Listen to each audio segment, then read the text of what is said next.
સ્કૂલમાં એવો ડ્રામા થયો કે વાલીઓ રોષે ભરાઈને સ્કૂલે દોડી આવ્યા। હકીકતમાં સ્કૂલમાં એક મહિલા ટીચરે 8મા ધોરણના બાળકોને કલમા વાંચવાનું શીખવાડ્યું અને બસ ત્યાંથી વિવાદનો વંટોળ ઊભો થયો છે।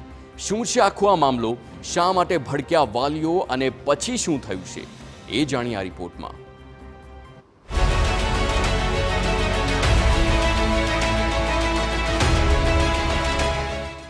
પાણીપતની સરસ્વતી વિદ્યા મંદિર સ્કૂલમાં એક સામાન્ય દિવસ અચાનક વિવાદનું કારણ બની ગયો।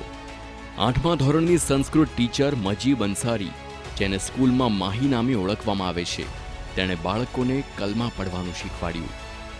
બાળકો ઘરે ગયા અને કલમા ગણગણવા લાગ્યા।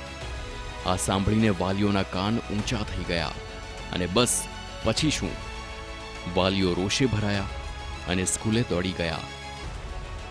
8મા ધોરણના બાળકોને ટીચરે શીખવાડ્યું કલમા। રોષે ભરાયેલા અભિભાવકો, હિન્દુ મહાસભાનો વિરોધ, ટીચરની સ્કૂલમાંથી હકાલપટ્ટી, પહેલગામ હુમલા સાથે જોડાયેલી ચોંકાવનારી વાત। શનિવારે સ્કૂલનો માહોલ એકદમ ગરમાઈ ગયો। વાલીઓ અને હિન્દુ મહાસભાના સભ્યો સ્કૂલે પહોંચ્યા અને ટીચર મજીબ ઉર્ફે માહી સામે ગુસ્સો વ્યક્ત કર્યો। પેરેન્ટ્સે સ્પષ્ટ કીધું કે આવી બાબતો ચલાવી નહીં લેવાય। परिणाम, स्कूले टीचर ने तात्कालिक बरतरफ कर दी थी और प्रिंसिपल हाथ जोड़ी माफी मांगी। सर ऐसा कुछ भी नहीं है, कोई मदरसे से रिलेटेड कोई पढ़ाई नहीं करवाई जा रही है। बस जैसे बच्चों ने प्रेयर के बाद जस्ट टीचर से पूछ लिया, क्योंकि वो टीचर हमारे स्कूल में मुस्लिम है, भाई आपके धर्म में मैडम कैसे पढ़ते हैं, तो उन्होंने सिर्फ एक लाइन क्लास में पढ़ के दिखाई है, इसके अलावा और कोई बात नहीं है।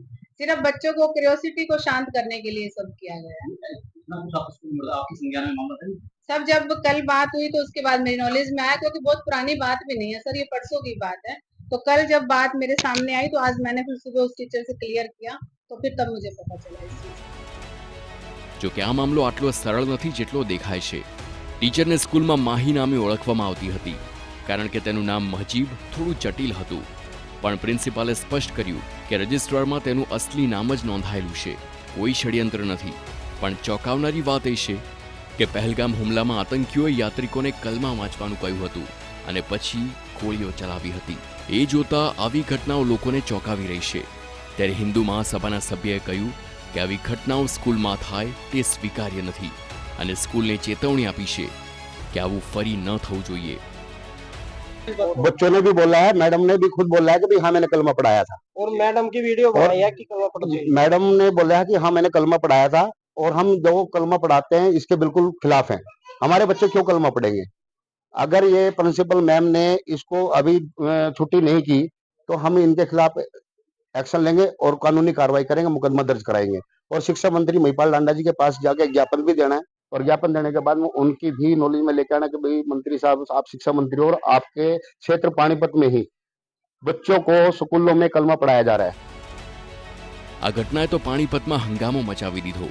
પોલીસે પણ તાત્કાલિક સ્થળ પર પહોંચીને મામલો શાંત કર્યો અને બંને પક્ષો વચ્ચે સમાધાન થઈ ગયું। પણ સવાલ એ છે કે શું સ્કૂલોમાં આવી ઘટનાઓ નિરંતર થતી રહેશે? શું બાળકોનું ભવિષ્ય આવા વિવાદોમાં ફસાઈ જશે? ટીચરનું નિકનેમ માહી, શું છે રહસ્ય? પહેલગામ હુમલા સાથે કલમાનું કનેક્શન યાદ છે ને?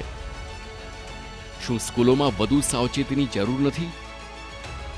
આવા પ્રકારના વિવાદો ઘણીવાર બાળકોના શિક્ષણ ઉપર પણ અસર કરતા હોય છે। ત્યારે શાળાએ અને શિક્ષકોએ પણ થોડી વધુ કાળજી રાખવાની જરૂર છે। અને હા, વાલીઓએ પણ થોડા જાગૃત બની રહેવું પડશે, કેમ કે તેમના બાળકો સ્કૂલમાં શું શીખીને આવે છે એ જોવાની જવાબદારી તો તેમની જ રહેશે।